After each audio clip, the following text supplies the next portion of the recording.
I am today going to be making a video on my full thoughts on all characters and their buffs currently. Right, sorry for the background noise. It's way too fucking hot for me to not have my window open. Right. Before we get into this, I would just like to say I do not sound as dead and low energetic as you guys say I do. I swear, this is just my normal voice, normal energy. I'm not Burger King foot lettuce like Grace likes to comment on some of my, videos, okay? I have a normal voice and normal energy levels, right? But I want to get that out of the way. That's a bit of a, side topic. Let's talk the main big three, right? Feain. Feain, I think, could use some QOL buffs on his ult. Zolzatello stopped by on one or two of my streams. Thank you to her for, giving me some of her pristine knowledge, right?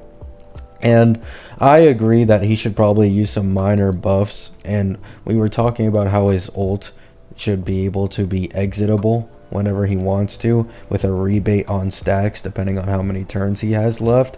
Now, I don't really want him to get multiplier buffs, right? Maybe he could get it on the counter and basic, but I don't really want it on the meteors, because the meteors already do an absolute fuck ton amount of damage, right? And once again, I know people really hate it when I bring this up, but I brought it up for Castris a long time ago. I'll bring it up for Feain too. Saridra is going to be the best in slot support for this guy, and with current leaks, she would just be absolutely fucking busted with him. So this is looking to be like a high-scene caster situation with Saridra Feain, if not Feain benefiting even more from Saridra comparably. So I will say that I have stocks in Feain. I think he'll be a very good DPS who lasts a very long time. And yeah, I mean, once again, just want some QOL on his ult, maybe a slight buff to it, less AV consumption, whatever. Just make him a little more fun to play with a higher ceiling, and I think that's all he really needs, in all honesty, right? So after Feain, let's go into Saber, right? Saber does look quite promising. Her best in slot teammate is the best in slot team is the hyper carry team with Sunday Huo Robin, the HSR team. Who would be surprised, right? So you just slap Aglaya's team if you own an Aglaya, and then you slap it back on Saber.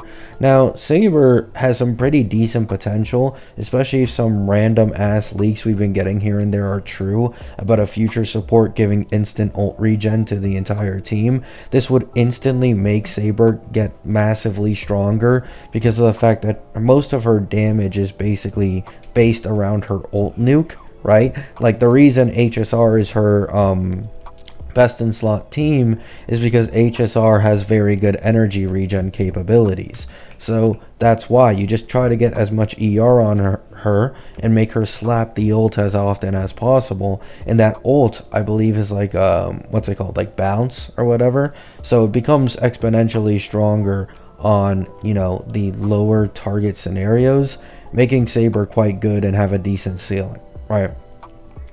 After Saber, we got Archer. Archer is the fucking saving grace of Mono Quantum at this point, right? He's the Jesus of Mono Quantum. He completely revived Silverwolf, not revived Tribby, but completely revived Sparkle. He can use the full Mono Quantum team. His best in slots are Sparkle, Silverwolf. Like, this guy is literally just on a completely different level in terms of endgame performance. Even in APOC, he is literally killing the APOC boss before it can be broken and clearing with a lot of AV left. So I do have to say, he just looks absolutely amazing. For a free unit who was getting doom posted pretty badly about likely being underwhelming because of him being tan, hunt, and male all at the same time, he has been performing very, very well for his current beta cycle, right?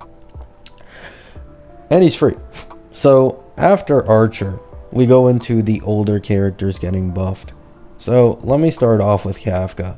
Kafka was kind of changed into a more supportive type role, and this has led to overall she does have faster clears, especially on the dot team. I've seen like E2 Zhaoq teams getting like 0 or 1 cycles pretty consistently, and even though Kafka can't truly shine just yet, she 100% should be able to with Heistlins and 3.5. People need to consider this when you're looking at the Kafka buffs. They might not look too insane like Silverwolf level or Blade level currently. However, once she gets Heistlins and she's able to, like, you know, give that supportive dot, I will say there's a very good chance Kafka becomes meta again. So do keep that in mind when talking about Kafka. You should also consider Heistlins and how much Heistlins will increase her value going into 3.5, right? But even without Heistlins, currently they are some good buffs, and I do believe it increases overall performance quite nicely, right? Next, we go into Blade. Now, Blade is one of the best glow-ups I've seen in quite a while. Blade, I saw a showcase of E1S1 Blade versus E0S1 My Day, and genuinely they perform damn near on the same level. Now, of course, it isn't exact. However, the point is that a version 1 E1S1 competing with a version 3 E0S1, and it being My Day, the direct competitor for all HP scalers, is pretty good, right? Oh, wait, never mind. You know, there's Castris. But ignoring Castris, there's My Day, and that is very, very good performance for that old of a character, right? Now, you do got to keep in mind that Blade is probably using Hycene and a Lycone in most of his showcases, which massively help his stack generation towards his follow-ups. So, you know, it could be a little inflated that way, because Hycene, like, legit has complete fucking anti-synergy with My Day. It still pisses me off to this day. It makes no fucking sense how My Day's the one HP scaler who has complete anti-synergy with the HP scaling sustain, but it's whatever, right? Next, we move on to Jingliu. Now, I have some complaints about Jingliu that I also saw from Floor's video, and I completely agree with. This woman has no reason to be HP scaling. Blade made complete sense. Jingliu doesn't. Jingliu becoming HP scaling legit just feels like Hyacine shilling to get people to pull on Hyacine more. Because it doesn't make any sense for Jingliu to have become HP scaling. She should have just gotten full attack multiplier buffs across the board with better QOL on Eidolons and all that other stuff, right? I just truly don't understand why they made her HP scaling. Now people have to fucking refarm her entire set. They have to, you know, I think My Day's Destruction Lycone is best in slot for Jingliu as well. Like, it's just kind of stupid, right?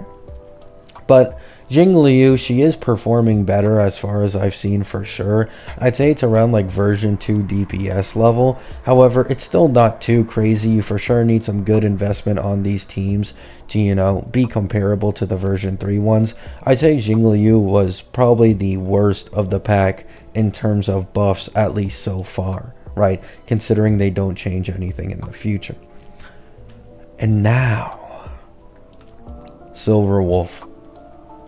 Silverwolf is getting nerfed, right? Now, this isn't confirmed, but I am just highly confident she will get nerfed because she is legit outperforming Tribby and Cypher in a lot of teams, right? Like, I'm not even talking a few, a lot of teams, right? She gets a lot of defense shred down. I think at base, it's like 55%. Plus 13% res shred, and if you're going against non-weak enemies, it turns into 33% with the implant. And once you add, I believe, pearls, this becomes like 73% defense shred and 33% res shred at max values, which is incredibly fucking powerful. Like, this is really fucking strong. This is like 100% overall damage increase in terms of damage, which is really fucking good.